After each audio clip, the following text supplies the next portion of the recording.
Gate এমন একটা verb যেটা নিঃসন্দেহে ইংরেজিতে সবচাইতে বেশি ব্যবহার হওয়া ভার্বগুলোর মধ্যে কিন্তু একটা।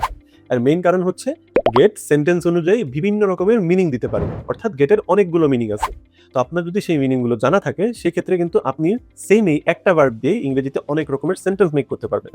তাহলে চলেন এই ভিডিওতে আমরা গেটের 5টা কমন মিনিং জেনে নিই।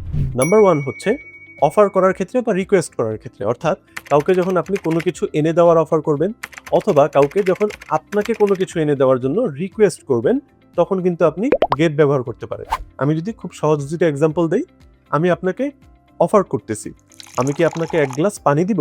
Can I get you a glass of water?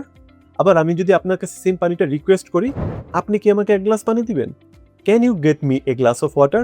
Number 2 হচ্ছে পৌঁছানোর ক্ষেত্রে ব্যবহার করতে পারি।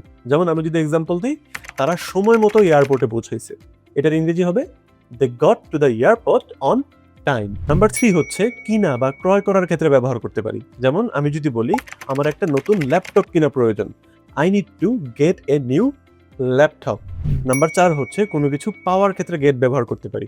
যেমন আমি যদি বলি আমি তার কাছ থেকে একটা মেসেজ পেয়েছি, এটার ইংরেজি হবে I got a message from him. Number 5 হচ্ছে আন্ডারস্ট্যান্ড বা বোঝা, এটার ক্ষেত্রেও কিন্তু আমরা গেট ব্যবহার করতে পারি। যেমন আমি যদি বলি এখন আমি তোমার কথা বুঝতে পারছি, এটার ইংরেজি হবে now I get your point.